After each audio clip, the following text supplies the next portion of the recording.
podcast is intended for mature audiences.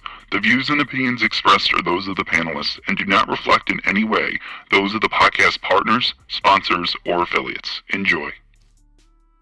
Hi, this is Michael Buffer, and you're listening to the Voice of the People. Let's get ready for Boxing Voice. Every day I'm hustling, hustling, hustling, hustling, hustling, hustling, hustling, hustling, hustling, hustling, hustling.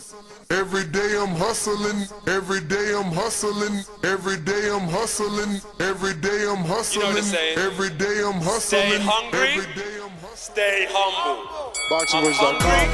I'm humble in defeat, and I'm gonna remain humble in victory. This is it, right? Dazn Beyonce Productions.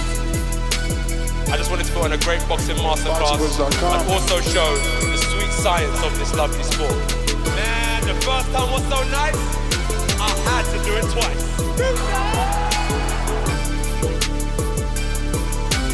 I'm prepared to the best of my capability, and I pray that I get the win. Look at it, like, I love Mike Tyson, how he came into the game on some different kind of vibe. You know what I mean? But it takes a crazy man to want to fight, you know what I mean, day in, day out. It's a hardcore sport, as you said, no silk shoes. Ain't no other sight in the game to see the boxing boys. Good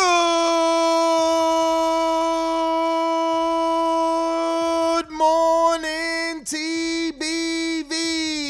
Welcome back, ladies and gentlemen, to another morning edition with the Boxing Voice Radio. I am your host, Nesta Gibbs, and we're here to talk Terence, Bud Crawford, Manny Pacquiao, and the fight being off due to no money. They could not produce the funds necessary to make the Manny Pacquiao fight. Some interesting quotes from Bob Arum about 5 hours ago. Bob Arum had some interesting things to say pertaining to this particular matchup and indicating that Terence will still fight in September, and it will be versus a non-top rank opponent. So that's pretty interesting. I think that's the bigger news in itself, not the fact that the fight with Pacquiao isn't happening, because, you know, we all knew that that was a difficult fight to be made, being as though, you know, the site fee was going to be coming from a foreign country in the Middle East. We understood that it was a bit of a stretch, but based off this interview, the fight was supposed to happen in Abu Dhabi, and the contracts were signed, even though about a week ago we had reports that only Pacquiao signed and not Crawford signed. You know, allegedly now contracts were signed. And this report was done by Dan Rayfield. He is the one that spoke to Bob Arum. And I quote, "Look what happened to us in Abu Dhabi.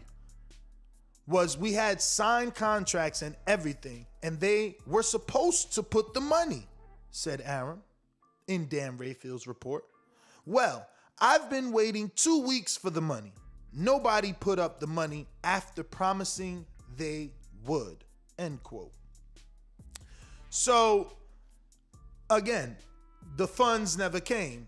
But in this conversation with Dan Rayfield, and I quote, Bob allegedly says, "Both Pacquiao and Crawford had agreed, and we had a signed agreement from this group in Abu Dhabi, subject to the money getting put up by Abu Dhabi government." Arum said that without the money, the fight had to be called off. Now, this is where it gets even funnier. Former Pacquiao advisor Michael Kuntz brokered the match, and that investors already agreed to put up the dollar figure. But Arum acknowledged that because of COVID-19 pandemic, a large crowd in the venue would be possible.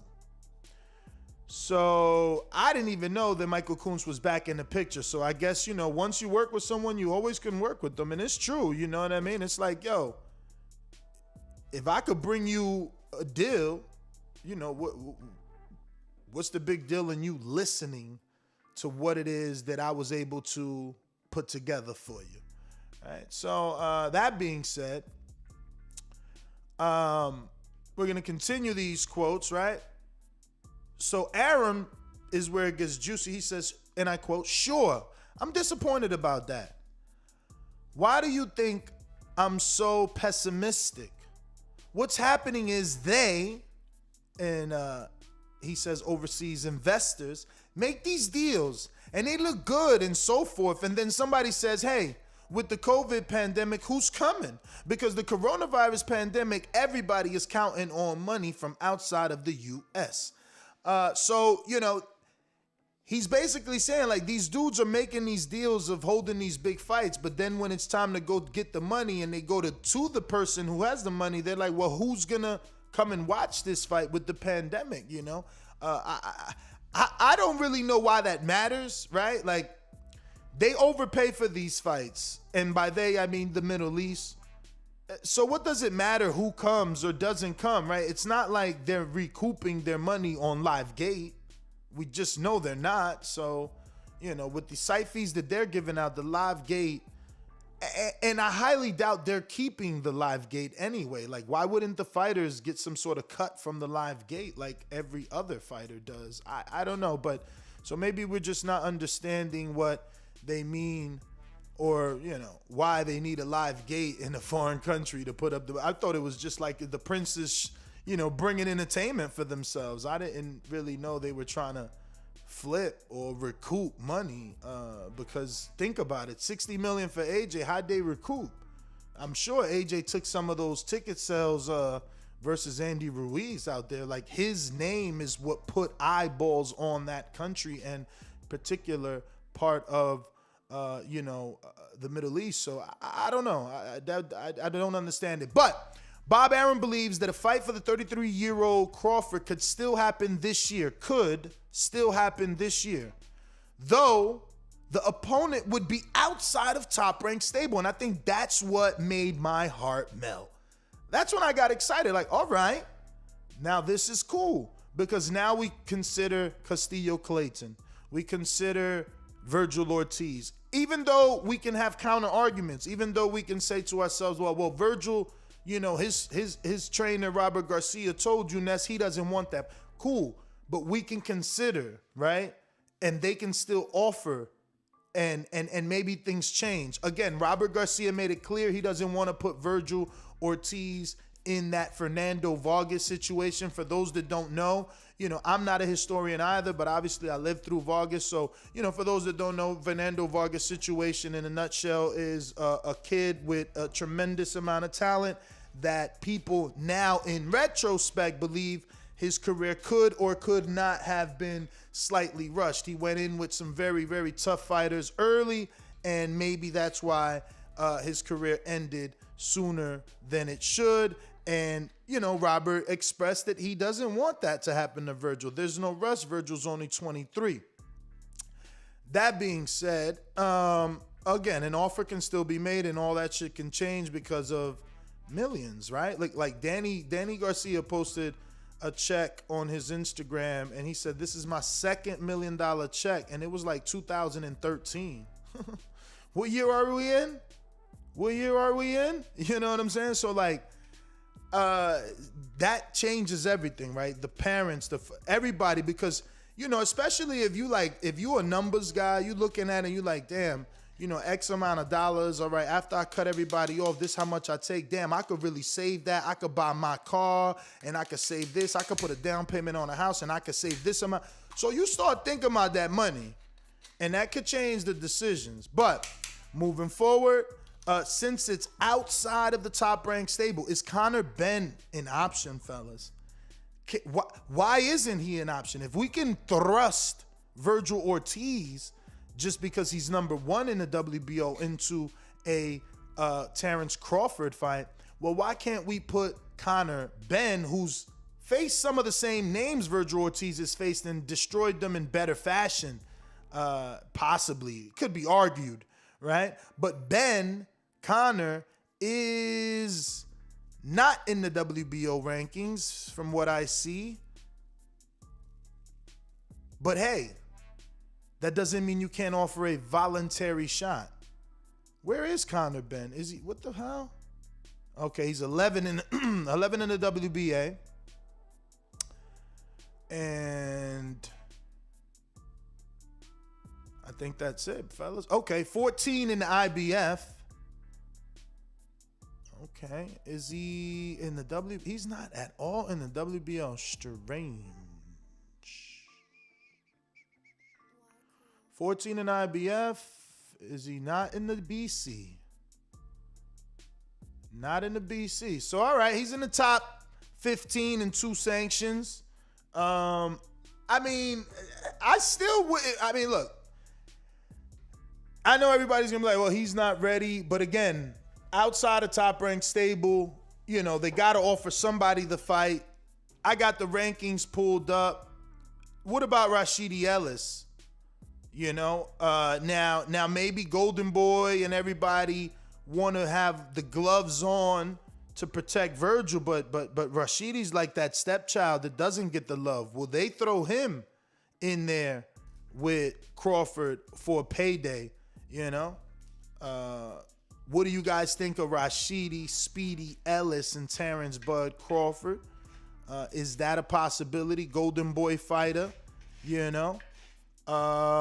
Boots, Jerron Boots Ennis. I don't believe it'll happen because of the, you know, lawsuit. That means he's gonna have to cut the dude that he's suing, or the dude that's trying to sue him, or the contract the one he's trying to get out of.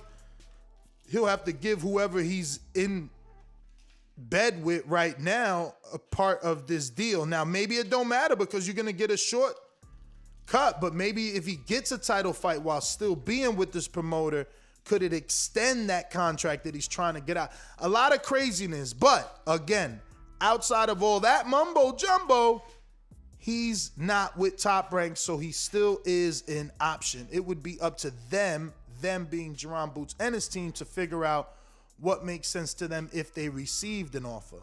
Then we got Sean Showtime Porter.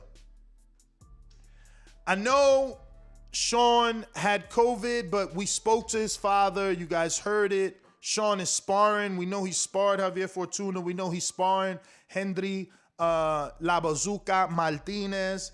You know, so is Sean 100?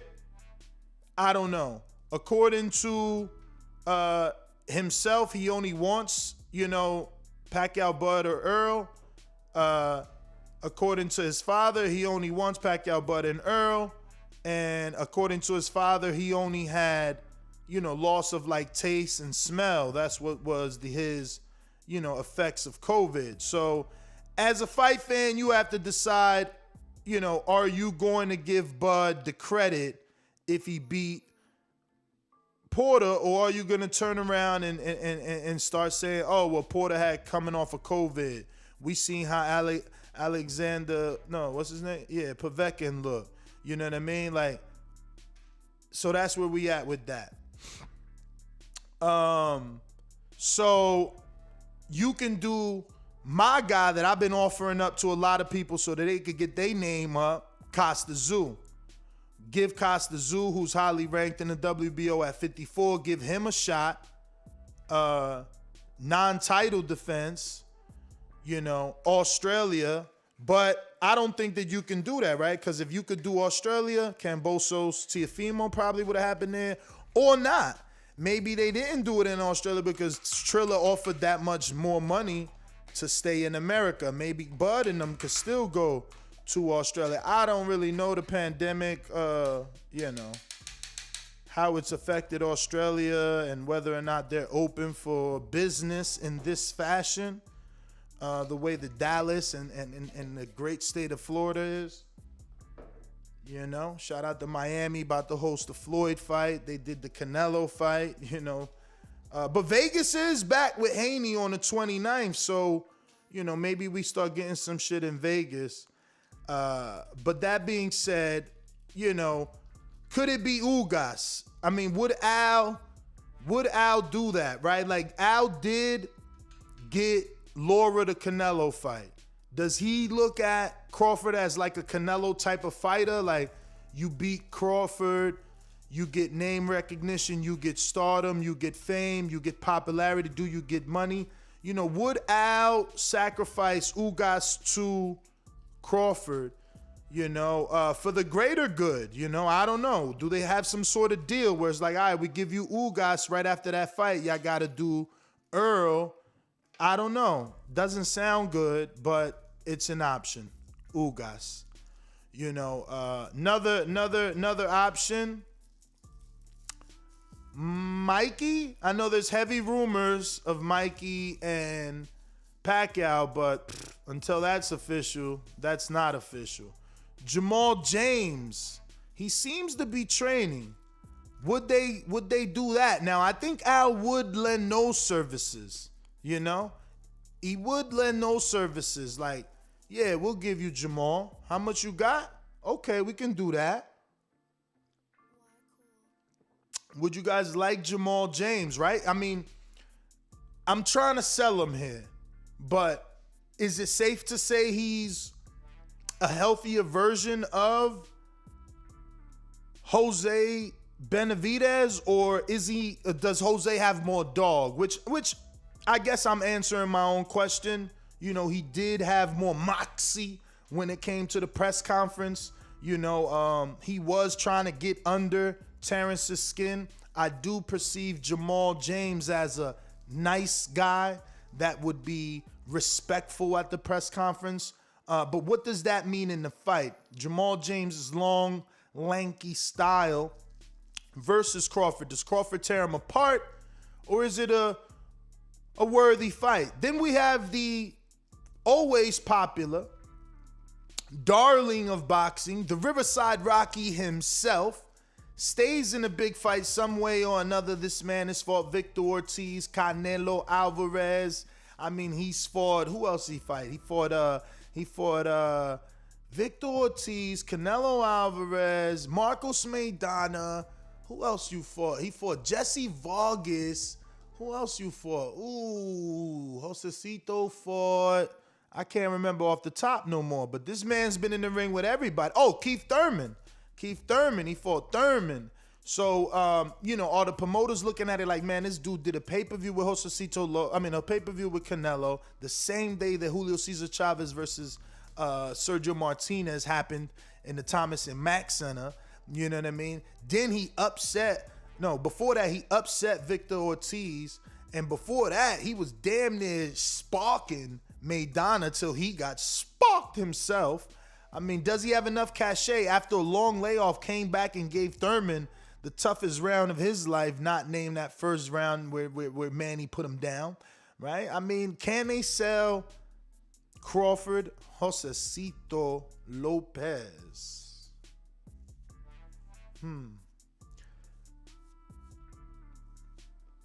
Castillo Clayton, another option.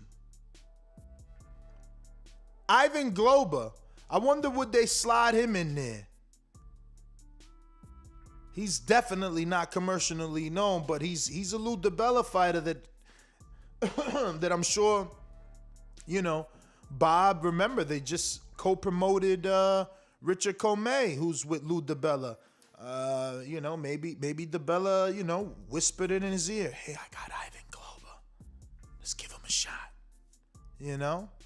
Who else? Would it be Daniel Yusinov? Is it too soon to give him a shot? I hope not. I don't want to see Yusinov. I'm not even saying Keith Thurman, right? Keith. Well, I guess Keith could be an option now. Keith said he wouldn't be fighting until July. So anything with that isn't it. And then now Bob is saying Crawford won't fight till September. So Keith could slide in a tune-up in a perfect world. You know, he could slide in a tune-up, but he might not, knowing Keith. Knowing Keith, they might give him the Crawford fight and he just starts training straightforward. And all us fight fans are upset. But they could offer Keith the fight. Danny. Would they offer Danny to fight coming off a loss so they can have a common opponent with Earl Spence Jr.? Because of the commercial or the commercialability, the marketability, the popularity that is Danny? Is that worth it? And Ennis now number 8 in the ring. Would Quadro Tulo Abdurakhorov take it? I mean, this guy, I've never seen him on television, right? I think only when he fought Collazo. Crazy, man. Crazy. But we're going to have our first guest. I'm solo dolo here, Scarface. No Manolo.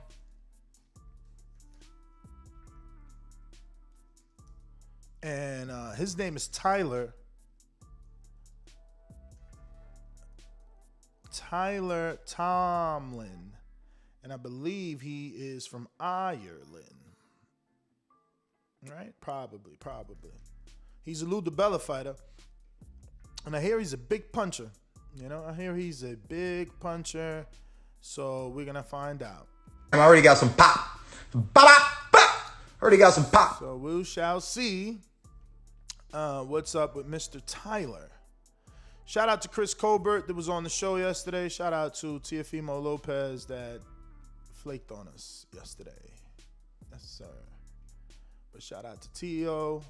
We appreciate you. Chris Colbert, just the same. You know? So I'm getting this link here from my good friend Tyler. And we're talking Terence Crawford and his possibilities at welterweight. Thankfully, now that Arum has come out and said that, he will be getting an opponent outside of Top Rank Stable, which is great. Great. Because it opens it up for so many possibilities, you know? So many options. The thing is, can they make any of these options? You know what I mean? Are they going to be cheap? Or are they going to be, seriously trying to lock in an opponent for Terence Bud Crawford? Because there are options, like we said, there are options, How many did we already count? We got Virgil, Sean, Mikey, Javon, Castillo. Danny is available. Who else? Who else did we say? Rashidi is available, right? Rashidi ain't got nothing scheduled, right? Rashidi's available. Connor Ben, we said he's available. Who else? I stopped counting, man. That's a lot of options right there. Oh, we said Jamal James, he's available. Austin Trout, he's available.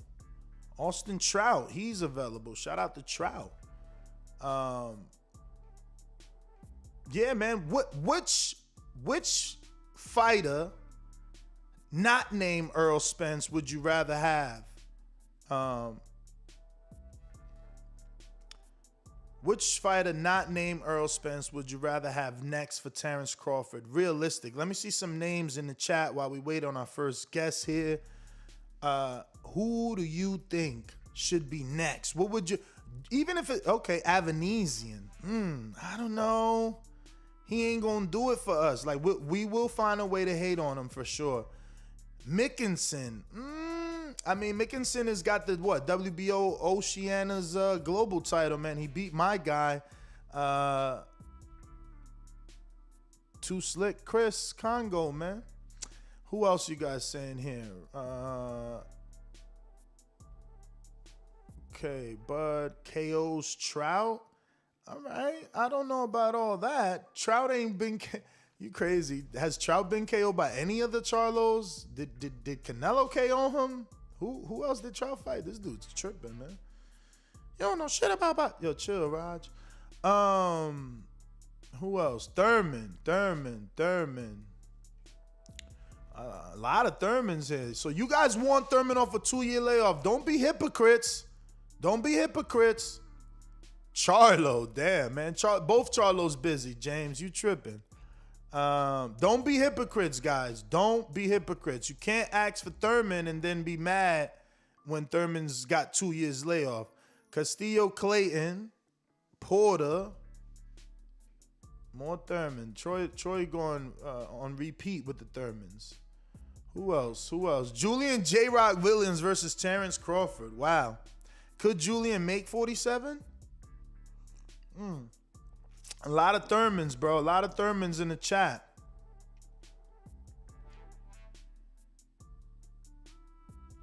What? Come on, Ness. Charlos are not Crawford type of shit you on? What? I don't even know what you mean, Rodney. Won't you proofread? What the fuck? Proofread before you press enter, bro, because whatever you said made 0 sense. Now, we're going out to these super chats. I want to thank everybody that takes the time out to engage in a conversation via super chat. Sway, New York City says, Bud has options. Plenty of summer workers available. Man, shots fired. Brandon Lenz, think bigger, Ness. Look at 154-2. Yeah, I did. I put Costa Zoo's son in there. 6 people said Clayton, and they all named Jeff. You know? But, yeah, I said Costa Zoo's son. I mean, you don't want to do the Brazilian at this point. He lost to Castano. He don't even got a belt. So who else at 54? It ain't going to be... there's really no one else at 54 other than Costa Zoo because Jamel holds all doors and keys and belts and everything. You know what I mean? Yeah, Brandon, he moves up to 54. Weird. J-Rock. Man, what the fuck?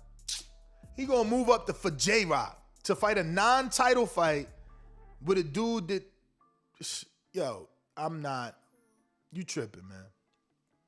You tripping. Name a fighter you think can beat, but I'm not. That's not my job. My job is, to like report on the news. Who can beat Bud? Earl. That's what the people believe. So that's the one that they want. Ennis. People believe Ennis too now, right? They made him top 3 off his last fight. That's where they put him at. They made him top 3. We never actually got around to that Bob Arum. Oh, yeah, we did, right? Where it says, we're not going to have a fight for Crawford. Oh, no, we didn't. So here it goes. So he said, we're going to have a fight. We're going to have a fight. Crawford will be in the ring by September. We have certain names, but I'm not going to reveal it until I've got it done. It's not a top-ranked fighter. That's interesting, especially when he wants to hold back on the information. So it's got to be a big name, right? It's got to be like a Thurman or Broner. We didn't think of Broner. Would they finally listen to Ness and do the Broner? Huh? Yo, where my Broner soundbite? I used to have Broner soundbites, man. It's like vroom, vroom, vroom, like a Corvette, some shit like that. Broner had a song. My rapper soundbites, man. Yo, what up? You ready?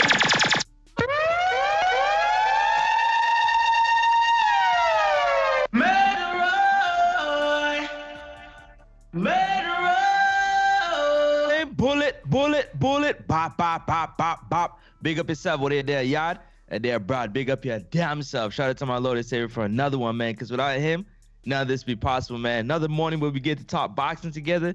How can you not be excited, man? It's TBV in the morning, baby. Nestor, what's going on? What up? What up? You already know, man, coming in here just excited, I'm talking about boxing, even though, some news are not really so exciting, but, that's okay. We're going to continue to hope that things get better, for one, Terence Crawford, in terms of getting those dates secured before everybody else, so we can start to prepare to either, pay for his fights that we're going to watch, you know what I'm saying, or pay to be in the building for those fights. So it's kind of good that we don't get them the week of, a couple days before, man. We need Terence Crawford to have a date and have it at least 46 weeks in advance so we can, you know what I'm saying, get excited about it, promote it, and do all the things that are necessary for it, you know what I mean? And that name, Keith Thurman, would probably be the better name at this particular point, at this point in the year, would probably be the name that would be best, man, to help to, you know what I'm saying, continue to build the buzz around that super fight with Spence. What do you think? Yeah, I mean, Keith would be a great name, a great build-up, but as a Keith Thurman fan, as a person that once believed Keith could still take the torch from Mayweather and hold us down tremendously, you know. Look at Earl. I know that's your guy, but like, look at the difference between Earl and Keith. Like, Earl be silent. Like, he do use his Twitter a little bit more than Keith. I can't front, Thanks. you know. But Keith, when he do interviews, that shit goes viral. He talks that talk that you want to talk and you want to hear. And yeah, I get you. You might say something slick like, yeah, well, Earl just wins. And that's cool, but I need more from my champions. Floyd did more. Floyd, you know, he gave you the 24/7. He gave you the fast lifestyles, you know, the flashy cars, you know, the big houses. Like, he gave you more. He knew it was more than just winning the ring, which, by the way, he didn't win in like ooh-ah exciting fashion. It was more like, yo, look at a master at work, but that's how a chess game goes, very slow. You know, even if you on the clock, it's about thinking. You know, that's what Floyd does. You see, Earl and Keith, different styles. Earl and Keith produce excitement. Yeah. But Keith has that better mouthpiece, man. Keith is a seller, man. You seen what he did with Pacquiao, man. He sold that. Listen, people try to act like Broner is this big ass star. Broner did 400 with all the on God in them, the hood. I'm doing it for the hood. All that bullshit. Nobody ain't believe that shit. We believe Thurman. T-Rex arms. He can't beat me. That's what we believe. We didn't believe Broner. We knew Broner was like the little boy that cried wolf when it came to that. We actually believe Keith had a shot, and we actually seen Keith land the most right hands on anybody. Anybody landed on Pacquiao. I agree with you 100% in terms of, that's what kind of pisses me off about these fighters, so to speak, like a Terence and a Errol, because both these guys are funny, man. They funny guys, you know what I'm saying? I don't know if they can articulate themselves the way that Keith does in terms of in the press conference style, but like, everybody know them to be funny, man. They got great sense of humor and great characters, you know what I mean? So a 24/7 style type video would be amazing for them, but they don't give themselves an opportunity. When interviews, they're more serious, you know what I mean? But if you do hear from time to time, you know what I mean, Spence comes across with that, you know what I mean, that smart humor, that quick humor. It's a part of you, man. And when you grow up in certain, you know, environments, it's a part of you to be able to come back quick when somebody say, you know what I mean, something towards you. You know what I mean? Yeah, in some they gotta listen, man. They dropping the ball. Think about it like this, man. Go pull up the best tweet Earl or Crawford has put out this year in the first quarter. Right. And all I gotta do is pull up one episode of Porter Podcast, which gets more traction, more views, more engagement. So it's like, what are you doing to build your brand? What are you doing to build your brand? You know what I'm saying? Like, but whatever, you know what I mean? We can't always fall into these arguments. All I want, and I don't mean I'm arguing with you, I mean argument about like, you know, what fighters need to do. Because it's more about being happy that Bob finally said he's got a fight, that he's trying to keep hush-hush, and it's not a top-ranked fighter. So my question to you is, who you think that is? I went through a list of names. I don't know if you was listening, but I went through a list of people that it could be, because I'm not ruling anybody out, honestly. If you ain't with top rank, you on that list. My number one is Sean Porter. That's my number one. I'm off gonna go with COVID, that. Off the COVID, you think off the COVID, you still want that? Yeah, because you know Sean is not really trying to take no quote unquote no tune-ups. You know what I'm saying? He a big dog. You know what I'm saying? He's trying to get in there with the big dogs and do what he do. So that's how I'm gonna stand on that and say if I'm wrong, I'll eat the crow, man. But I'm rocking with Porter for being my number one. No, you say Porter, I say Ben. You said Ben? Porter, I said Ben, because it's like Ben brings a bigger sort of popularity, father of a son. Ben beat Formella better than Porter, so can't nobody say Ben ain't ready. Eddie ain't messing up the bag like that, bro. Eddie ain't messing up the bag. They not messing up the bag just yet. Wait a minute. That ain't messing up the bag. You tripping. You telling me that Eddie did Ricky Burns versus Crawford on UK pay-per-view on Sky Sports, and he ain't gonna fucking do Conor Ben on pay-per-view? I'm trying to tell you, right? Because if you let me tell you, I'll tell you why. Because he ain't gonna mess up. Right now, the undefeated record of Conor Ben is what is selling along with the name and the legacy that his father has laid down, in my opinion. Doggy. So therefore, hold on a second, let me finish. So in my opinion, they're not gonna mess up the bag just yet. They're gonna continue to feed the young fella until his thing grow big, and then it's already grown big, and that's what giving him to Crawford is what for him to lose is gonna be what to rebuild him. When you take a lesson, you go back to the drawing board. They're not trying to do that with the bag, bro. Why? Dog, listen to me. Come on, you gotta protect your investment. Listen to me. Khan got what? 6.5 million. Khan is old, bruv. Listen to me. Khan got 6.5 million. When Brook was undefeated, Brook jumped at an opportunity to get 4 million. Crawford gets 3 million to fight any bozo. Who jumped at the opportunity for 3 million? For 4. Brook. Who? To fight who? Gennady. He was already a world champion, bruv. Yeah, he was already a world champion. But he was undefeated. But Conor is not, bro. They're not messing up the bag. Listen to me. Since when is fighting for a world title messing up the bag? A world title shot is gonna be on pay-per-view. Because they know he ain't ready yet, bro. If Virgil's saying he ain't ready yet, bro, he ain't ready yet, bro. How the hell he not ready? He beat Vargas better than Ortiz, and he beat. Not ready yet, though. Let me tell the world my story. He beat Samuel Vargas from Canada, Colombian descent, better, or is it Venezuelan? But he beat him better than Virgil Ortiz. Then he turns around and beats Formella better than Sean Porter. How the fuck he not ready? How the fuck he not ready? Not ready, dog. Oh, we gonna put him in there with Florian Marcoux. How the fuck is that gonna build up his name? Florian Marcoux. Man, we don't even know that dude, man. Get out of here, bro.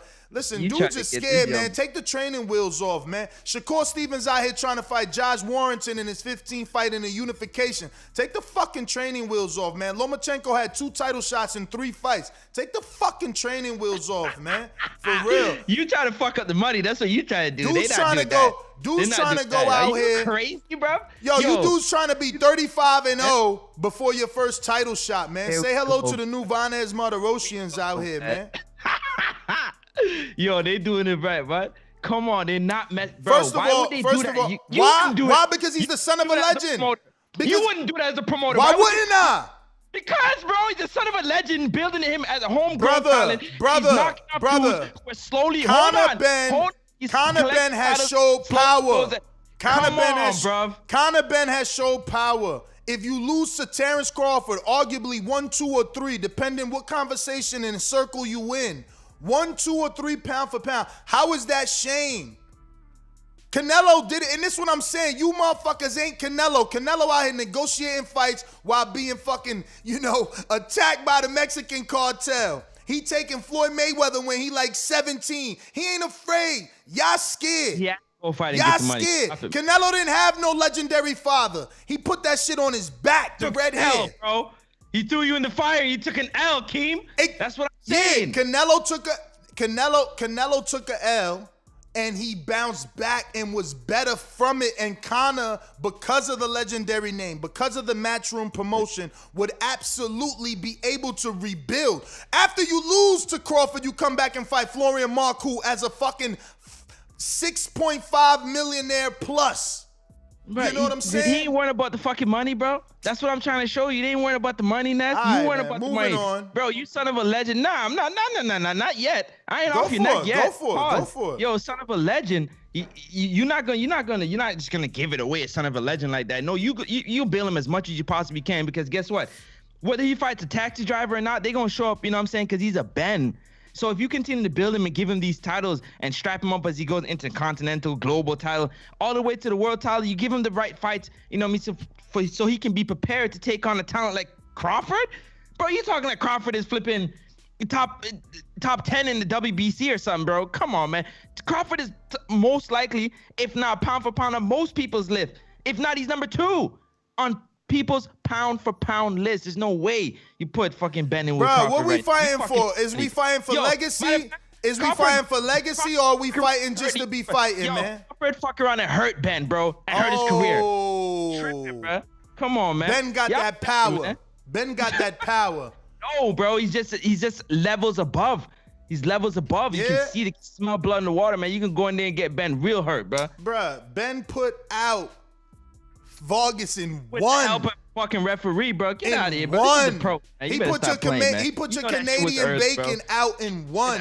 He sizzled his ass quickly, bro. What you talking about? He wasn't like Porter letting Formella run around. He wasn't like Porter letting Formella run around. He cut the ring off smooth, got his ass up out of here.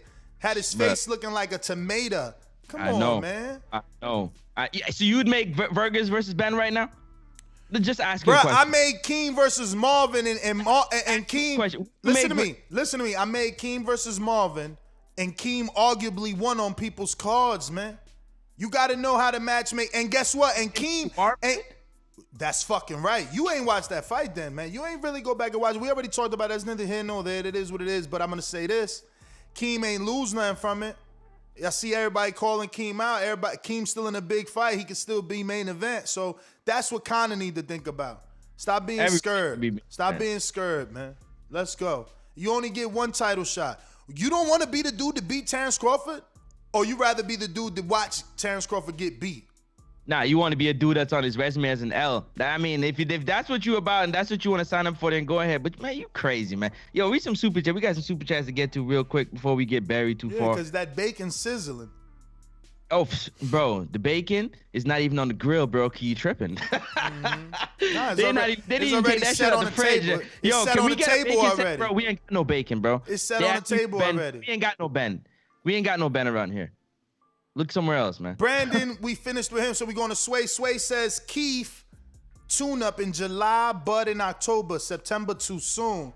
Yeah, but October's his contract up, and he ain't staying in that unless they give him a fight. So I don't know. What you think about that? Keith, tune-up in July, and then Bud in October.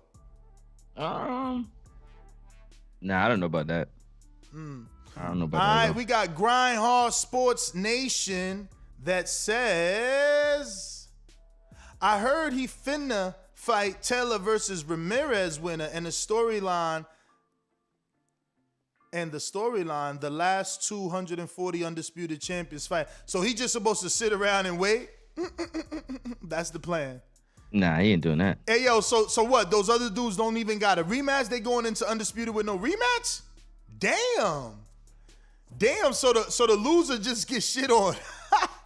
Yo, so the loser lose and Crawford jumps in there with the winner and the loser don't even get a rematch? I don't know. That's hard to believe. We'll see. Ken Stone says, Eubank Jr. lost that early to Billy Joe. Respect? Yeah, and he's still out here named. Man, shut up, He's man. still out here named. Bro, every time Chris Eubank decides to get up and start talking, here comes Billy Joe. Bro, shut up, man. I took your early. And people out here saying that you would have took another L if you'd have fought Golovkin, but you said you weren't ready and you done. Nah, he ain't say that. Eddie said that it was hard to do. People. Yeah, but it don't matter what people say. Eddie said it was hard to deal with his father. His father was trying to put unreasonable tickets on the Golovkin Eubank Jr. price, ticket sales. As a B-side, he wasn't supposed to set ticket prices. And, that's why Kelbrook got the fight. But, listen, the fact is this, though. Listen, the fact is this. Eubank did fight Billy Joe at 11-0 or 13-0. Eubank did sign and had, like, fucking paraphernalia and flyers and posters to fight, what's his name? Oh.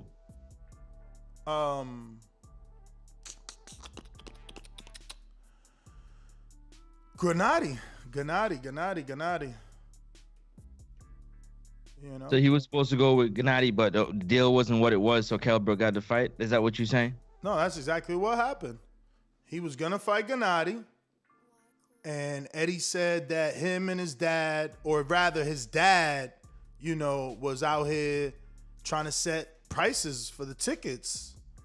and he couldn't do that, you know, and it was always a dispute with something with his father. So he just, you know, shit ended. So Kel jumped in like, yo, I'll take that fight. Yeah. And that was it for him. But I wonder if that was always the plan, honestly. Like, was Kel always the plan? The way that worked out, I always wonder that. He took care of Kel early, man. Got him the deal. What super chat you left off at? I'm trying to get this guest on, bro. Give me a second. All right. So, not sure what super chat. So, let's go with, so Ken Stone was there. Okay, we read this one next. Okay, so Gallo Fino says Eduardo Hearn is tiptoeing with Ben versus Khan. Why wouldn't he go with Pacquiao if he told Ben to his face that Khan is his next test to see if he's elite? Exactly. That's the right fight to make it happen, man. I agree with you 100. Show Kid comes back with a super chat that says he didn't say he was choosing a PBC fighter. Bob. But he did say he's choosing a non-top ranked fighter. Right? So Bob, so the bait and switch every time. Hey Ness, should I go with the mild or spicy beef patty? Laughing emoji, laughing out loud. I like the spicy.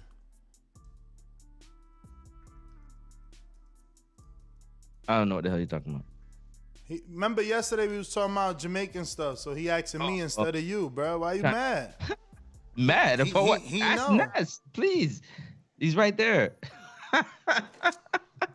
Yo, it's funny because John will take you to this spot for the best Jamaican beef patties. It's crazy. It's crazy. Yo, they so good you want to take them shits home. Like, they be having boxes. People be taking them home. For real.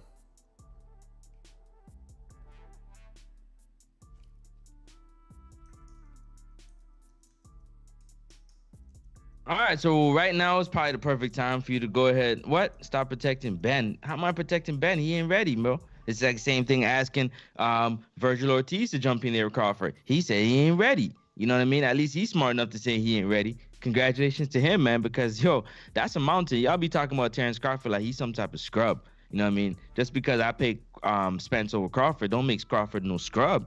Crawford's an excellent fighter, man. That's what makes it a great fight. So, Bo's out here fired today, boy. Shout out to Bo for Bama, man. But yeah. When you hear people talking about things they don't know, you just let them talk, man. It's all good. So go ahead and smash that thumbs up button right now. We got over 330 people watching, listening right now on YouTube. And we ask you to go ahead, and hit that thumbs up button. Does tell YouTube that you enjoy what you're watching or listening to. And right now, I'm going to ask you to also hit the subscribe and join button if you haven't. We got an event coming up, Border Wars 11. If you had never heard of Border Wars, go ahead and check it out on Patreon. But that's our little, how would you say it, Ness? Promo today? League for boxing type of deal where you get in there, and you swing. Always talk about fighters being bums, ducking this. He sucks here. He didn't do this. He didn't do that. Well, guess what? Get in training camp, make it happen. Get in the ring and swing somebody in your level. We make it happen. So shout out to everybody out there. Shout out to all our sponsors, man. Protect yourself at all times. Coming through, Adrian Clark. Also, go ahead and check out that series he got, at Protect Yourself at All Times on YouTube. It dropped, about 6-7 minute video. You're not going to want to miss that one. That one's dope. Also, shout out to Bravos, man. Coach Xavier Miller, the coach of Dillian White. Also, Anas of Bravos. Appreciate y'all. We're getting a guest on right now. He's just trying to sort out, the things in the background. So y'all just hold up real quick. Shout out to all the Yachties out there. Shout out to all the Jamaicans, everybody from the islands, wherever you from. Big up yourself. You can't tell him, Rue. Come on, man. Can't tell him, Rue. You gotta tell you. That's how you know if they cap it or not. GGG versus Eubank Jr. Here we go. I think we got our first guest in the building. How you doing? Hey, what's going on, guys? You turn your phone sideways? Yeah, of course. Oh, you got to unlock that screen. Tyler. Oh, there we go. Tyler, how you doing, brother? Thank you for coming on the show, and apologies. You got a few accounts on Skype, or there's a few Tyler Tomlins there, and I've been... Okay, I got you. No, yeah, Mario had messaged me and said y'all were trying to get a hold of me. I hadn't got anything yet, so I'm glad to be on, though. Glad we got it figured out. Oh, yeah, man, me too. So you're signed to Lou DiBella, right? I did. I just signed with them this past week. I'm excited to get to work with them. I'm 10-0 right now with six knockouts, and I have a fight coming up on May 14th. Okay, so this will be your first fight with Lou, or have you worked with him before you actually signed with him? I've been on some co-promoted shows with him, but this is going to be my first fight under contract. Okay. Let me see here. Make sure that... All right. So how'd you connect with Lou DiBella? Why Lou DiBella? Well, we had a fight down in Tampa, and I think that's when they first noticed me. Like I said, they had that co-promoted show, and the reason we went with Lou DiBella is, you know, he just said all the right things. He said I was a young guy. He was going to move me at the right speed, and really help build my career to a point where we wanted it to, and work our way towards some title shots. So where are you from originally?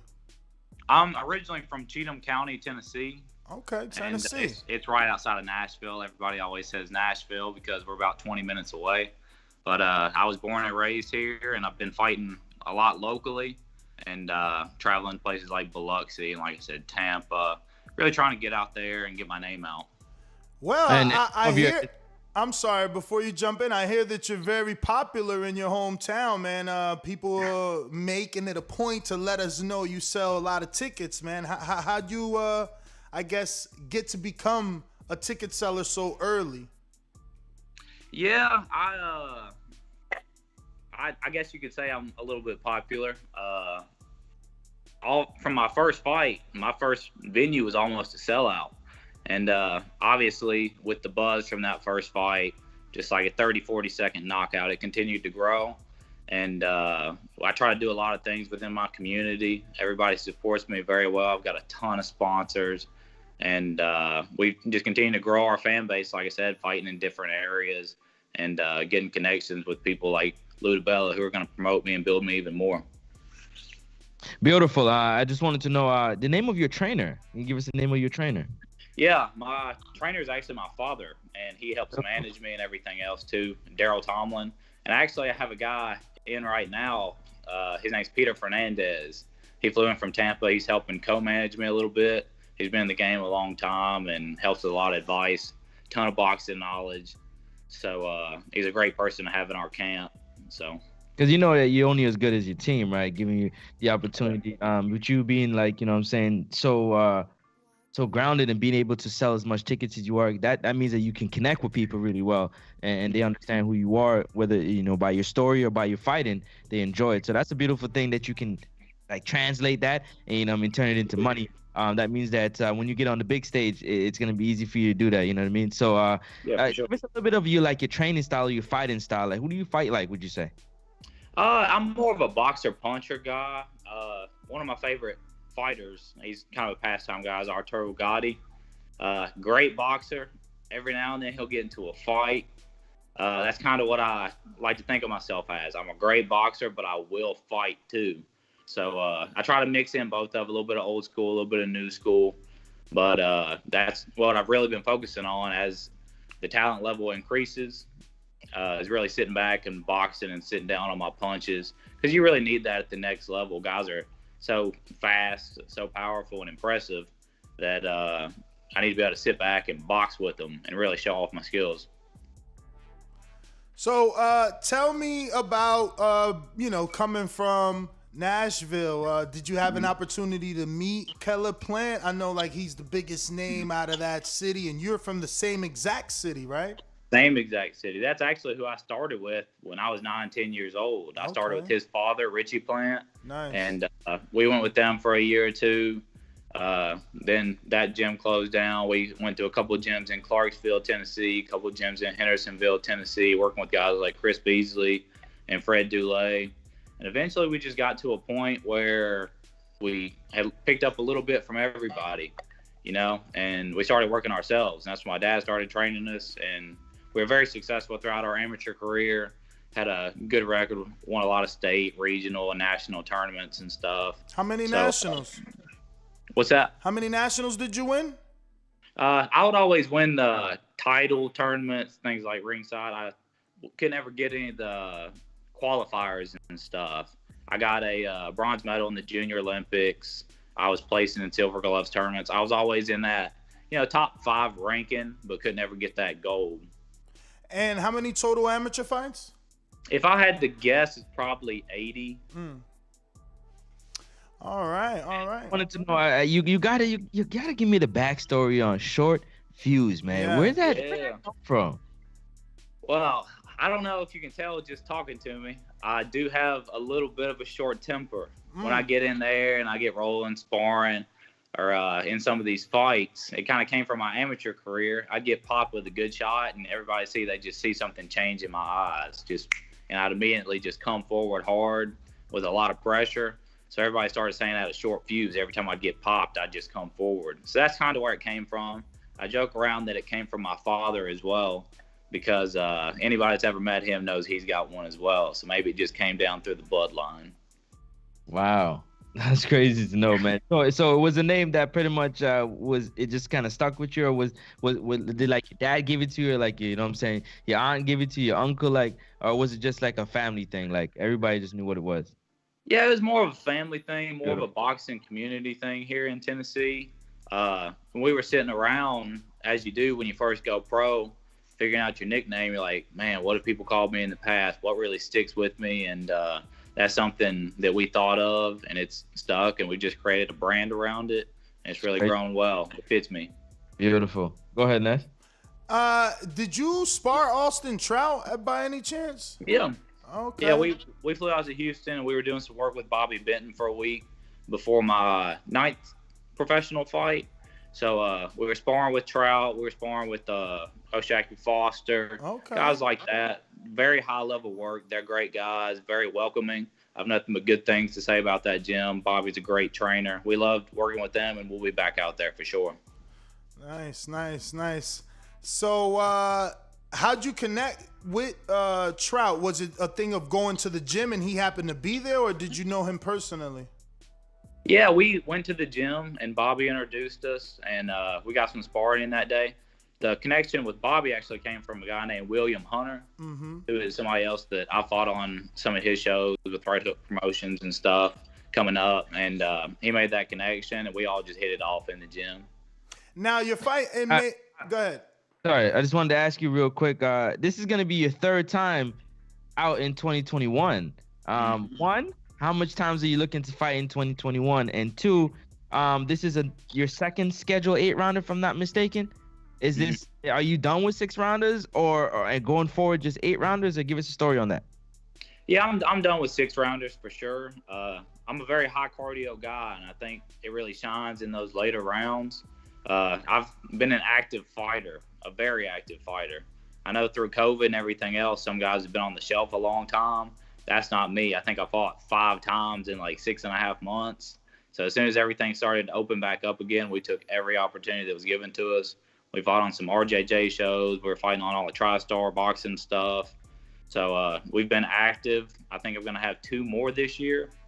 I think that's what the contract states. I'm going to have this first one with DeBella, and then I'm obligated to do 2 more. So I'm going to continue to stay busy and keep building it as it goes. So wait a minute. You said obligated. So are you obligated to give them those other 2 fights in a 12-month span, or, how's that work?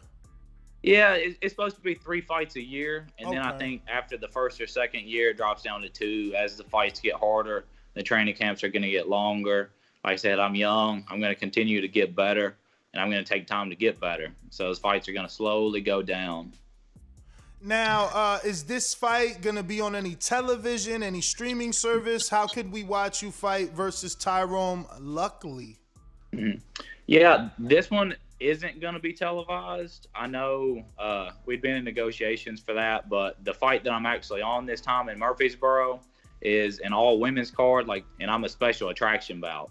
So I'm going to be the main event. It's going to be an at-home fight for me, and it's more of like a special attraction. Like I said, I just signed with them. They wanted me to go ahead and get to work with them.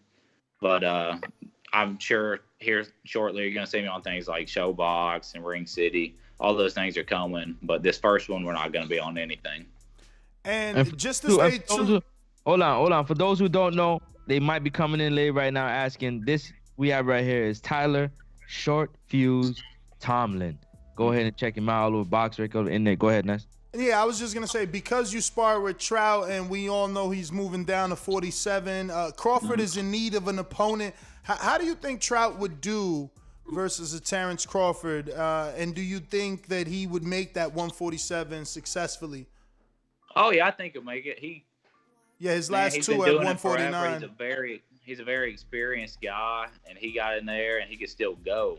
So I think that would be a great fight for both of them. Like I said, a very experienced guy, great resume guy, if Crawford were to pull that off. But I think Trout's definitely got a chance in that fight. And he hasn't been stopped by any of the bigger men that he's faced. Yeah, he's fought the Canelos and everything else of the world. So, he's been in there with that kind of skill level. And like I said, I think he could pull it off. Hey, Tyler, I want to know, when you're not in a camp, how much times a week are you sparring, if you are sparring? And how is that compared to when you're in a camp? Like, how much times a week are you sparring, or times a day you sparring? Yeah, when I'm not in camp, we try to stay off of some of the, stuff that's hard on your joints, all the road work and stuff. Don't get me wrong, you still have to do it. You can't ever take a full break in this sport. You'll get so far behind so quick. We normally try to spar once or twice a week, just depending on what our week's looking like. But when I'm actually in camp, especially a short notice camp like this, I'm sparring 2 and 3 times a week with all my training on top of it. It's hard on the body, but nothing simulates a fight. I mean, you can hit a bag all day long. It's nothing like a fight. So you got to get in there and put that work in too. Definitely. We try to echo that to some of the novice we work with, man. Hitting the bag, skipping rope, that's not fighting. Fighting is totally different. But we got a few questions from the people before we let you go. First one coming from Alex Jones, who says, if you had to, would you rather have 2 feet, 4 hands, so you had 4 feet, or 2 hands for feet, so you had 4 hands, but the hands you had as feet was strong enough to walk on? What in the hell is Alex talking about? Well, damn. That's an odd question, but I guess I'm going with feet. I like being able to walk, Yeah. Damn, but now you got feet for hands, so you got 4 feet. There's gonna have to make a special glove for me, I guess. Yo, you're gonna be kicking people in the face. Yeah, I'm just going to kickboxing. I'll be lethal. We got Ruin of 504 New Orleans, who says, how has your experience been in your short time with Lou DiBella? Oh, yeah, my experience with Lou's been great. It's been great communication. Since it was such short notice, the matchmaking was kind of hard, not having a full camp and everything. But the experience has been great. I know as soon as I actually signed with them, Lou called me. Lou's been a great guy so far. He was just congratulating me, saying, once again, just all the right things. So I'm excited to build that relationship even more, get to meet him and continue to work with him, fight on his cards, and just build it up even higher. So, it says that some of your hobbies are traveling, but with the COVID, you haven't been there, has it stopped, right? Because some people do like to travel within the state. I'm more of an out of a country type of guy. What about yourself? I would love to travel out of the country. I haven't had a ton of time just because my boxing schedule is so rigorous. I know it seems like every time I turn around, I've got another fight. So I've done some in-state stuff. Of course, just going to Florida, having a good time down there. I flew out to Arizona just to see the Grand Canyon stuff. Nice. I love doing stuff like that. Like I said, it's not all the time you get to do it with boxing. You can't schedule anything with boxing. I know some of my family, they try to plan vacations and everything else. Then all of a sudden a fight pops up for me. And they have to cancel that because they want to be there for me. So it's hard to schedule anything for myself, for my family. It's a full ordeal. You have to live this boxing life 100% or you're not going to make it. So that's what I do.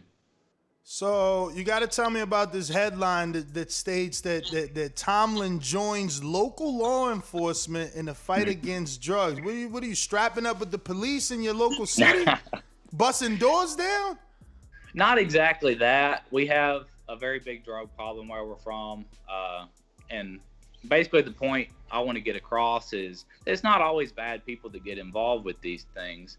There's a lot of great people in my community that have just been affected by this. I had a cousin that actually passed away and overdosed. Heroin is just a huge problem around here.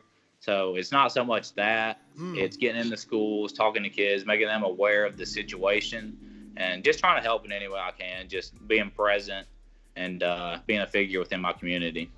For sure, man. And you guys have a gym in your local town?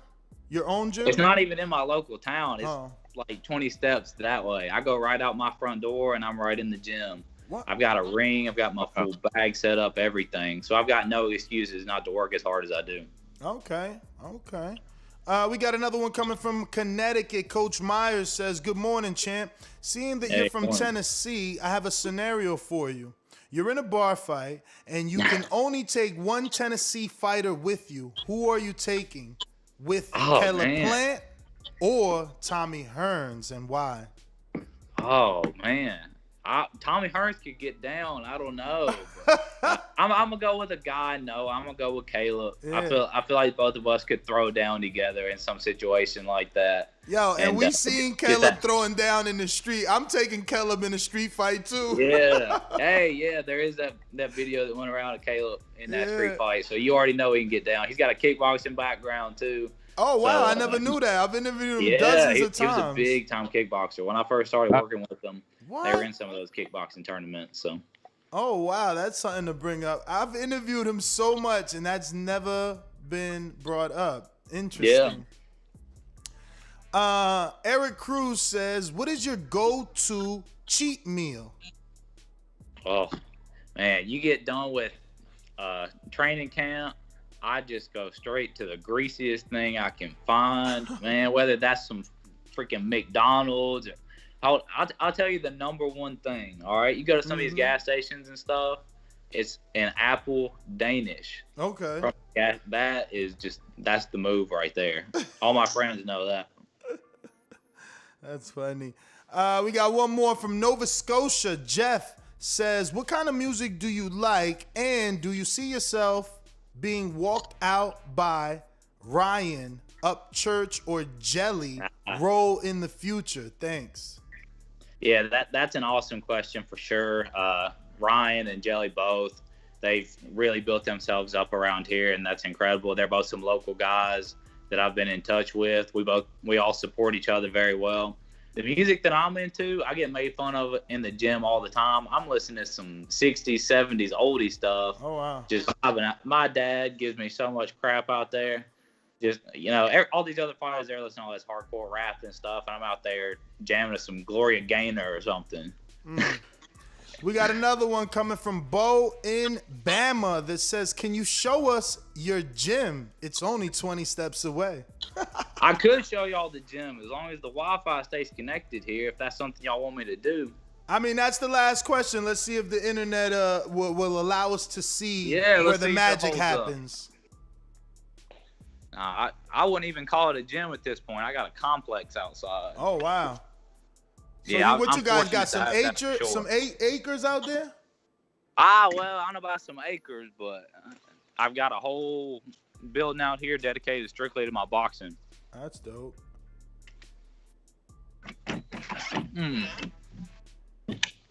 Let's see if y'all can see this. Oh, yeah. That's definitely... Wow, and those ceilings are high. Yeah. Sheesh. Yeah, that's big. I've got everything. I got a sauna in here, cutting weight. Air conditioning? What's that? No air conditioning. No air conditioning. Does it get cold in the winter? Oh, it gets freezing. So we'll get a bunch of heaters in here, and we'll just get to work. We don't ever let the conditions keep us from being in the gym. So you bring your sparring right there? Yeah, we have sparring that comes in all the time. We've got some guys coming over about 10:30 this morning. We're gonna get some rounds in. That's what's up. So are there other kids that train in that gym, or you're always having to bring in your own sparring? We actually used to do classes and stuff, and we would have people here to spar, but my career takes so much time now that we haven't been able to do classes like that anymore. Also, my dad runs his own business, so a lot of times I'm helping him with that. We'll get finished, then I'll come home and get all of our training in. So we normally have to bring in outside sparring. Man, so again, I ain't trying to be in your pockets, but you already paying for sparring, or you just happen to have good relationships? A lot of it's good relationships right now. We will eventually have guys come in that we're going to pay. So. Oh, that's good. That's great. Yeah, No, when that comes, that's all right. Hey, Tyler, I got a few questions that I'd like to, ask you. They're my world famous questions I'd like to ask you real quick. Yeah. If you got a few minutes. The first one comes like this. When you're doing your road work, right, which you say you only do during training camp, or when you're in the gym, that beautiful facility, what type of music you got ringing out in the gym or in your headphones when you're doing your running? Like I said, a lot of it's like 60s, 70s rock. And I don't know, my music tastes really all over the place.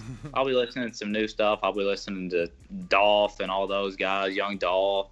And then, like I said, I'll throw on some freaking Doobie Brothers or something. It's really all over the place. And does that change pre-fight? Like before you walk out the locker room, if you do have music on at that time before your ring walk, is there a special song that gets you like in the mood? I wouldn't say there's a special song, but things are definitely more serious. When I'm in training camp, having a good time in the gym. I love boxing, so I'm out there enjoying myself, working hard. But when the fight comes up, the music almost matches the mood. Everything is more intense, and I really just like to sit there, zone out with my music in, and get focused in for that fight. Beautiful. And what would you say is your pre-fight meal that you have, like after weigh-in, before the fight, like on fight day before the fight? Right after weigh-ins, I am chugging Gatorades, rehydrating. I do some IV waters and stuff. Then I normally try to get something light with some protein in it, some grilled chicken. And, I'll eat something fried just because I haven't had it in so long. I know a lot of guys say not to, but I feel like it rejuvenates me a little bit. But I try not to eat too much. I'm a light guy. I like having a light stomach on stuff like that. And what would you say is your post-fight guilty pleasure? Like, I got to have it when I get out the ring, like right outside the ring. Chocolate milkshakes. That's been something that we've done ever since I was an amateur. We go win a fight. That's what we do. We just go straight, get a chocolate milkshake, and we back out of there. Chocolate milk, yeah, I love me a milkshake, man. Oh man. But my final one is, if you were a superhero, what would be your superhero power? Probably flying. I gotta fly, man. Like you said about traveling and stuff, man. Just being able to fly wherever you want to. That'd be dope. Mm-hmm. Well, thank you very much, man. That's all I got, Ness. Every time someone answers his question and says flying, I ask, did they see the movie Jumper? Oh yeah, I have seen Jumper. Yeah, where they it's like that teleport almost. Yes. Yeah, that'd be dope. So I hear your favorite actor is Leonardo DiCaprio. Not a bad favorite actor to have. I mean, but has he done anything as of late? It's been a while, right? He did that Once Upon a Time in Hollywood movie that I loved. And he's just in so many high-level roles and so many such good movies that it's hard not to pick somebody like that. So who's your number two? Who else do you like to watch? All the Rocky movies. Give me the Rocky movies, the Rambo movies, Sylvester Stallone. Give me him. All right. Well, Tyler, the short fuse, man. Thank you for coming on the program. Please give out your social media for anybody that isn't following you can do so. And once again, thank you for coming on. We would love to get you on closer to the fight or after, post-fight, do the victory lap. That will work as well. Yeah, that'd be great. You can find me on all my social media stuff on Facebook at Tyler Short Fuse Tomlin, my athlete page, on Instagram and Twitter both at _Ty Tomlin. I'd love to be on whenever, and I appreciate y'all having me on today. All right, brother. Well, thank you for coming on. And like I said, man, we're going to be following your career. Thank you once again. There you have it, Tyler Short Fuse Tomlin. Enjoy the rest of your day. We got a super chat from Eric Cruz that says it's Friday. It's payday. It's Friday. Stopping by to pay TBV taxes. Shout out to you with the super chat. Let me see if we got anybody else. We're going to go out to the phone lines. You know the number to call in. You want to talk to us. We're talking Terence Crawford and his endless list of options. Now the Top Rank has ensured us that his next opponent for September will not be a top-ranked opponent. So it can damn well be just about anyone. I say Conor Benn step up to the plate, make a huge fight, UK pay-per-view, American TV, you know, big guarantee up front. You win, no harm, no foul. You lose, no harm, no foul. Gallo Fino says, Eduardo Hearn tiptoeing with Ben and... You said that, right? Definitely did. Show Kid, you did that? 2005, yep. And Cruz, I did that. Let's go. Majid, I need that sparring, Majid. I need something, baby. Your opponent, you know, you don't want them to get shaky and flaky, because that's what they already getting, man. They've already asked for sparring from you 2 times. So let's go, man. Let's make sure we lock that in. James Payne, Lethal, what's up? The number to call in 14255695241. Press 1 time. You can also add Nesta Gibbs on Skype. We're going out to the callers. James, are you available? James Payne is my name, partner, how about you? Standing on my property and I'm gonna see about you. If I come out on my porch, I see you chilling in your wheel. Boy, I hope you know somebody better be waiting on the bitch. James Payne, baby, see me pissing on the post. If we're playing basketball, you might see me in the post. Yo, how my audio sound this morning? You good? All right, bet, man. Big shots out, you know what I'm saying? It's a Tennessee thing. I'm familiar with Short Fuse. He don't know me, but I've been following him. Saw the last fight on the Facebook pay-per-view. So shouts out to Short Fuse. Shout out to Tennessee boxing as a whole. TriStar Boxing. They getting ready to hold that big card May 15th. We got Rydell Super Maze on that card. We got D'Angelo Memphis Madman Leachman. And we also got the Kari Scott on that card. So big shouts out to Tennessee boxing. You know what I'm saying? We doing our thing out here. Shout out to TBV. Thanks for the show this morning. I'm really just listening and working on my way to the next job site.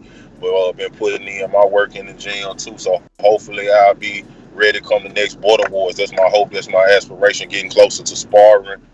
Not there yet, but they say I should be sparring by the end of May. So I'm hoping everything goes well with that. Y'all wish me well with that. And thanks to my peoples in the back call giving me that advice. So I just appreciate it all the way around. The TBV community, y'all really been helping me out and changing my life one day at a time. So I appreciate y'all. And I'm going to hang up and listen to the rest of the show. All right. Yes, sir. Yes, sir. Yo, did you see Shakur's tweet? Huh? Just now? No, not recently. I've been on Shakur's Twitter recently. Like as in 13 like the last hours ago, he put a tweet with my man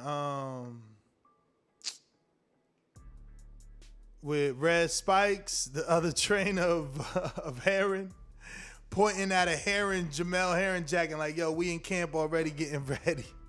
And then Heron like, damn, bro, I just ate some fast food. Let me at least digest it first. Shakur on his heels. Yeah, they talking now. Wow, that's crazy. I don't know if he is. All right, we going out the Hawk. Hawk in Maryland, what up?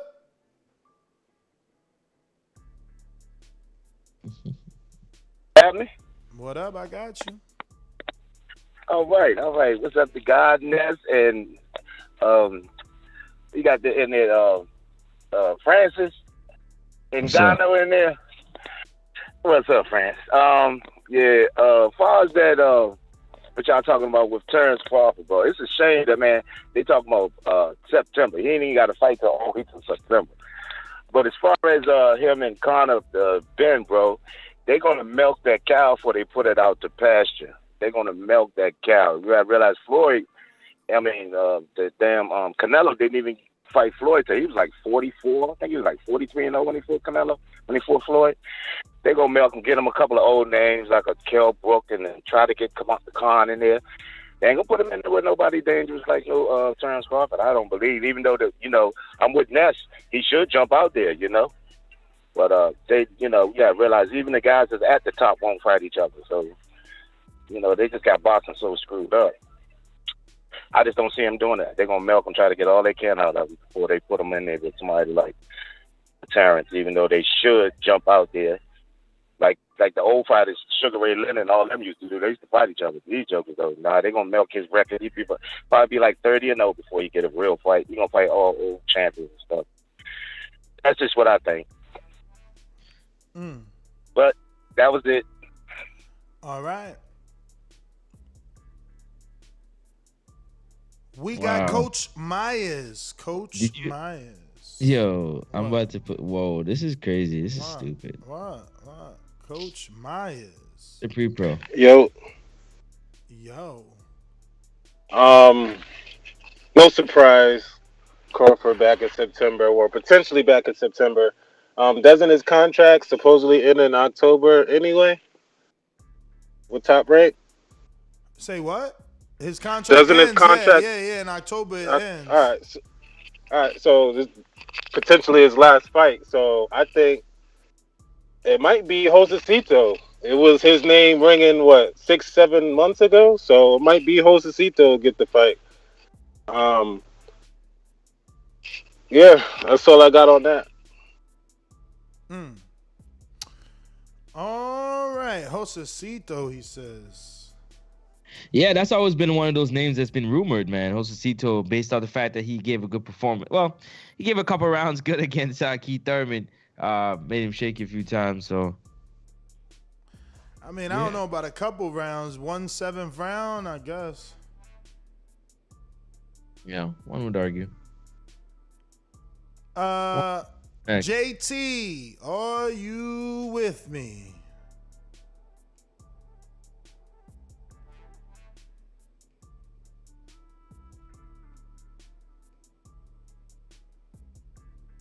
Are you with me? King.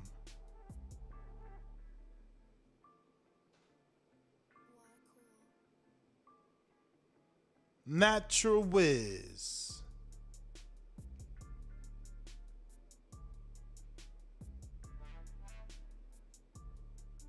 Wiz. Are you with me? What up, Wiz? Where's all the bartenders, man? Like they're all awfully quiet, man. They're tired, man. I mean, it's been like 2 years of like saying he's gonna fight Pacquiao, so like they gotta just wait. Like they're not keeping the same energy. But from yesterday about the Jamaican fight, you guys come down to when you come down to Canada, man. If you come down to Hamilton, we got what is called Ella's Kitchen down here, man, and they got some nice food. And I believe it's up in Mississauga, Francis. You might quote me. Is Granny's still around? I know that still was a nice spot. And then there was another spot up on Eglinton, where the guy is out on Eglinton with the barbecue and it's got the big hatchet just chopping up the chicken. That's a nice spot too, with jerk chicken and everything. I'm not too sure if you're aware of that, Francis. Of course, done though. Eglinton all day. Granny's, I think Granny's closed down still, but I'm gonna double check. Yeah, that's another good spot. But Ella's Kitchen up in the Hamlet is one of the big spots. So, yeah, man, that's my call. Where you at, bartenders? Where you at? Where you at? Where you at? Where the bartenders at? Now, I want to see who it is, man. I hope it don't take too long for an announcement. That's the biggest issue in boxing, right? Like, they give us these alleged fights, and then it takes years to get them announced. And you're kind of let down. By the time the announcement comes, you're not even hyped anymore. You know what I mean? You've done so much guessing. You're not hyped. But Coach Myers, what up? Is that Boomy? Boomy in the building. And we got callers on Blog Talk. If you don't press 1, we can't go to you. Can't go to you. Coach Myers. So what's your take on what I sent you, man? Now you trying to save it for something or you want to talk about it? What up, Myers? Yo. Y'all hear me? We hear you. I think it was interesting that he said the guy said that Caleb Plant used to be kickboxing. I think that explains why his defense and his angles are pretty good, like off the rip, and obviously his defense. But I think that was an interesting point. Besides that, y'all doing another show or this is it? We don't know, man. What's out there? What's out there? I don't know. I mean, it we was talk about Buzz so much. Let's talk about Earl for once. It was actually hard to find something to talk about this morning. It's kind of slim pickings out here right now. Yeah, I don't know. Find something on Earl, man. Let's talk about Earl. We talk too much about Buzz. Shit. All right, we're gonna see what we do, but we ain't even talk about Bud in a good minute. I think, it's been difficult, man. There's nothing out there when it comes to Bud in terms of news. It's just been the Pacquiao stuff for so long that now that it's dead. I think this is the best news, though. The fact that, finally Arum is letting us know, look, it's going to be someone not in the top rank stable. That's the best news, for real. That is definitely, at least it's not a top ranked diet. That's why it's such a good news, right? Mm-hmm. Hey, we don't want to be, come on, man, give us somebody. God damn it. Hold on a second, man. I got Brandon in Cincinnati, ready to rock. Hey, whole nother time zone. Jumped up for back with our mind on. Can't play when you here, get your life stole. If you bring it here, then the price grow. Folks jabbing and punching the line long. I drop a pitch and let 9 go. We slap with the fake glass and white go. This only happens in Ohio. Yo, Ness, Francis, what's up? What's good? What up? Yeah, how it sound? I'm good? Yep. Okay, yeah, if you speak it, we shall come, man. I heard somebody mention bud tenders like we ducking smoke. We ain't ducking, man. We just busy. We truck drive and business owners and fathers, man. We ain't got time to, deal with a bunch of trolls all the damn time. We here, but Ness, you said you got a spot in Jamaica for jerk chicken. What's the name of it? You remember the name of it? I got a spot too. Nah, man. I just know like where it's at, like in the grill, cause I prefer jerk pork, and not everybody make jerk pork. You know what I'm saying? So I got a spot in the grill for that. You know what I'm saying? Then there's a spot in the grill for the jerk chicken and jerk pork. But the jerk pork there, I don't really like going there. It be too many flies. I'm going to be real. That's like they running rampant out that bitch, man. So that's like a real mom and pop shop. Like, where the tables at is underneath like one of them tents. You know what I'm saying? Like them white tents. So, but it was good. It was rocking. It was rocking, man. It was rocking. Yeah, because if you in Jamaica, my spot is called Scotchies, man. Check out Scotchies. I think I've been there. That's kind of like big. Like if you Google it, that comes up, man. That's the main joint. Yeah, that was good. Yeah. I've been there, man. That's what I'm saying. Like he gonna take you to all that known shit, but then he gonna take you to them stuff that everybody don't know about, or that that isn't on the internet like that to be Googled. But yeah, I've been, cause I'm big on jerk, so I Googled that shit and I went to everything that I could find that people was highly rating. Yeah, for sure. But as far as the topic, I'm hoping to Sean Porter, man. He said Sean Porter was on standby. Pacquiao didn't work out. I know some of the naysayers gonna say, well, he coming off COVID, but Schoolboy Steph won this title coming off COVID. Jamil Herring, won the biggest fight of his career coming off COVID. So it's possible, man. The COVID affect everybody different. Just because old ass Povetkin didn't look good coming off COVID, he ain't look good the first fight. He got dropped twice the first fight. So it's possible, that Sean Porter, could be his normal self, even though he caught COVID. So I'm hoping that Sean, if not Sean, maybe Virgil or Boots. I don't really want to see Thurman, man. But that's my call. Look like we got somebody jumped in late. Who is this?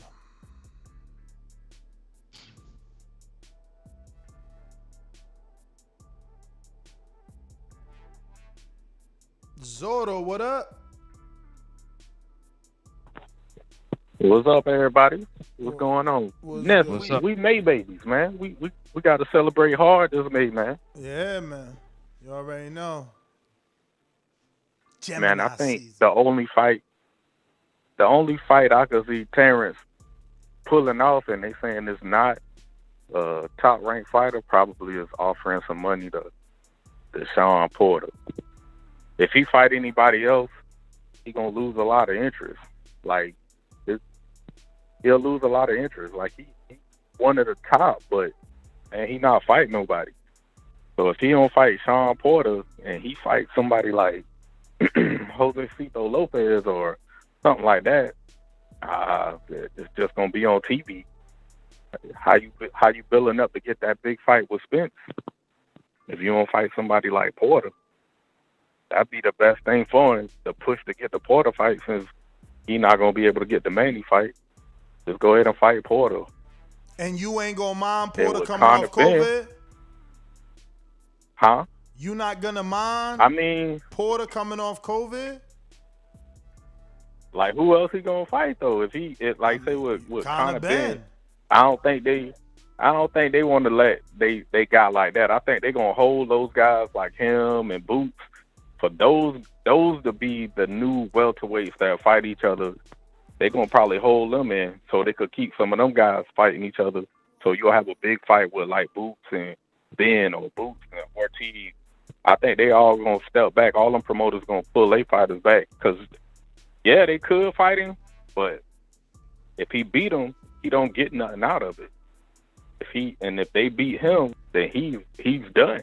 Ooh, Crawford get that UK exposure, man. He's known for beating up. He get UK exposure. So say if Conor Ben starts Crawford, I mean, I'm not saying he will, but rematch. If he knock Crawford out, rematch. If he knock Crawford out, they do a rematch. But then that killed the unit. That killed a big fight with Spence and him. Hey, if he gets starched, it wasn't a big fight, was it? And that's why I'm saying, like, dude, like they gonna strategically place it, man. I think like once after Spence fight Ugas, he gonna call Crawford out, because he want to go ahead and get them belts and get up out of there, because he not gonna stay at 147 for long. He might not even stay in boxing that long. I hear you, Zorro, man. Thank you for calling in. We got James Benitez with a super chat that says, Mortal Kombat was trash. Also, at this point, do we really care what Bud does? I do. Bud fight is going to be a big fight. That's just bottom line, you know? Even if it's not a big fight, it'll be a big fight because of, like, the bad opponent choice. So, like, it'll still be big-time news, you know what I'm saying? I just can't front. But what I do want y'all to do is to subscribe to the YouTube channel. Come on, help us get to 120,000. We only got 32 days left to do that. We need to get to 120,000. We only got 118,394, but we can get there if you help us get there.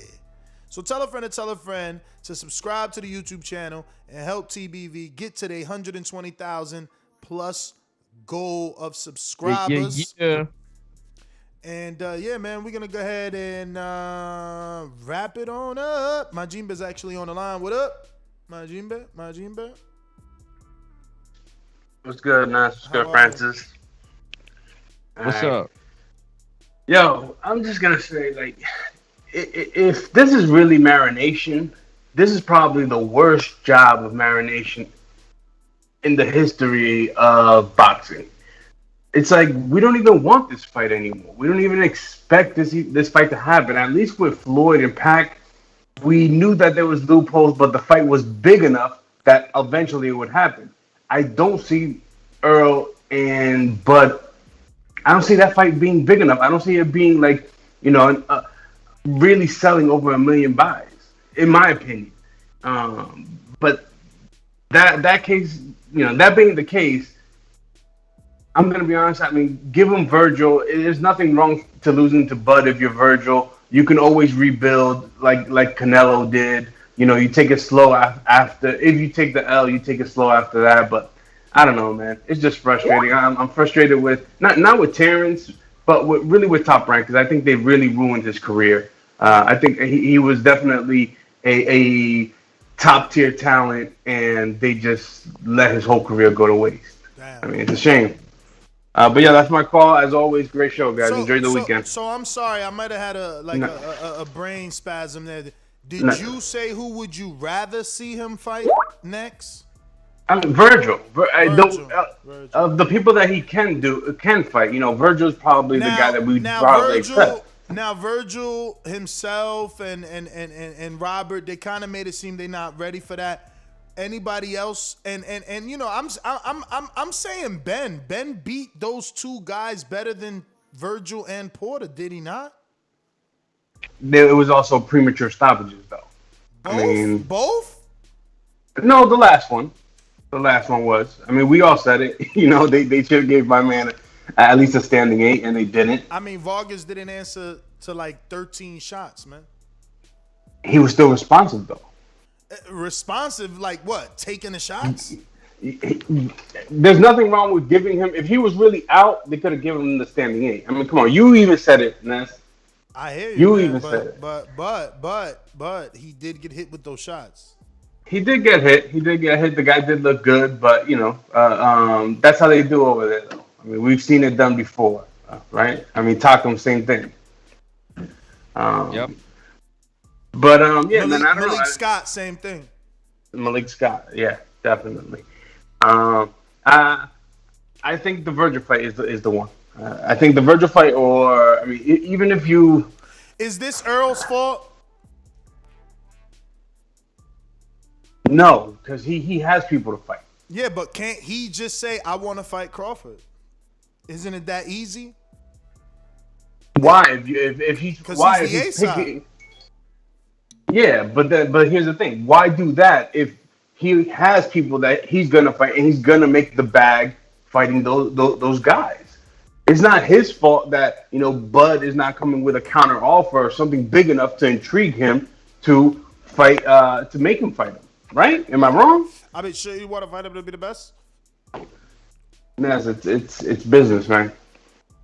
It's business. And, if it doesn't make sense, if it doesn't make money, it doesn't make sense. Damn. And that's it.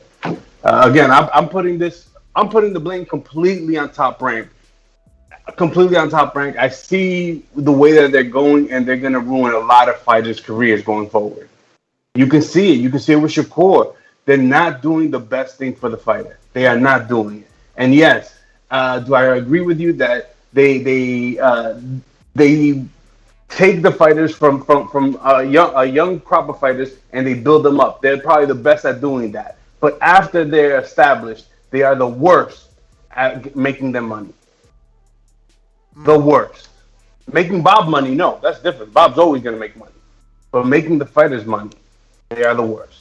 All right. Well, my Jimmy, let me get to some other callers. Looks like we got Jerron in the building, Louisiana. Jerron, what up? Talk to us. Yeah, I know you said it'd be a little hard to make the Ugas fight, but I'd rather him fight Ugas or Jamal James and get that belt, because I feel like him getting that belt will make us a step, maybe take us a step closer to getting the Spence fight. But I wouldn't mind seeing him fight Pacquiao or Broner. And you've been saying a lot lately that like the fighters should use social media, and I agree. Like it's a lot of fighters, and like the Olympics is going to be in a few months, and these amateur fighters should take advantage of that and live stream their workouts and just take their followers through as much of that journey to the Olympics and through the Olympics as possible. But even if you're not going to the Olympics, people like to watch fighters train. They have live, because live stream your workouts. I wish more pros would do that while they're training. I'm not saying sparring because I know people don't like to record sparring, but a heavy bag workout, yeah, double end bag workout, you jump rope, all that they can live stream, and it's gonna help them connect with the fans. Because then some people are gonna like sync up big workouts to when their favorite fighter, so they can watch their favorite fighter workout while they work out. Well, all right, Jerron, man, thanks for calling in. We got John in Grand Rapids, Michigan. What up? What's up, guys? In my opinion, I have no problem with any of the fights in terms of Virgil Ortiz or even the guy from the UK, I forget his name. But, I mean, I have no problem with it. The only problem is that I guess, like, if you're on the outside, you might consider it a lose-lose situation. Because if you lose to one of these guys, they're just going to say you weren't all that. But if you win, they're just going to say, yo, you just beat a prospect. So, like, I'm more content with, like, an Adrian Broner or a Josecito Lopez more than them. Because at least, like, I think you'll get some type of respect. But at the end of the day, I mean, I'm cool with Sean Porter coming off of COVID. Like, to me, it's not a big deal because, to me, Sean Porter is a dog. He's going to come in right no matter what. Like, I don't think COVID is going to affect him in a negative way because he's the type of dude that just has that drive. So I think he's going to give it everything he got, and that's just the fight I want. Like, I hope they make that fight next because I'm just a big believer in Sean Porter. Like, he got that dog in him, so I really can't complain with that fight. I hope they make that next. All right, brother. Well, thank you for calling in. Yeah. And I think now I've learned Lidge Low's number by heart, right? This should be Lidge Low.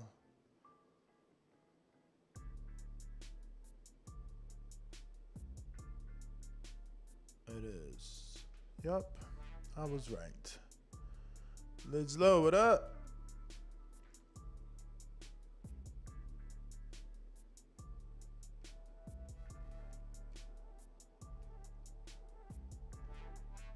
Get your ass in the ring and Ain't swing, no hard man. button. Boxing motherfucker like this. BoxingWords.com. Hey, Daddy. Boxing thinking man's game. This is dollar beat. Skill. Up here. You gotta be out thinking motherfucker. That's what BoxingWords.com. DBV, what's happening? What up? What's going on? Everything kosher, man. Everything kosher. Just riding through this lovely United States. You know what I mean? But, you know, I'm a real Bud fan, so ain't no tripping over here. All real Bud fans stand up, because we don't trip. We don't think the contract over in October, everybody. Just remember that. We got time. Just chill out. Y'all really want to see the fights you want. Let's just wait till after October.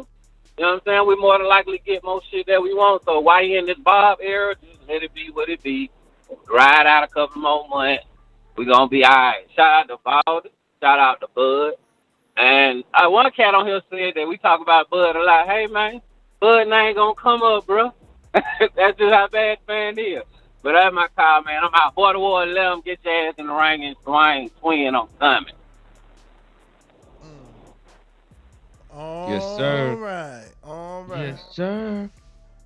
So I think now that is the last call, unless this Houston steps up.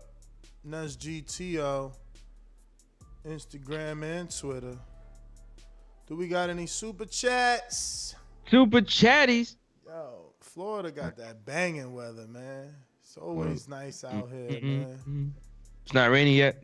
Nah, I don't know. They say May starts the rain season. I ain't seen nothing in chat, man. But you know, the minute it rained that one day, my grass got beautiful. We could use a little bit of rain, I guess. I just, you know, not too much. But yeah, man, catch us on the next one. Peace. All right, man. Next up, Sports Talk. You already know it's Francis, man. Check me out. Appreciate y'all very much. Catch you on the next one. Peace and love.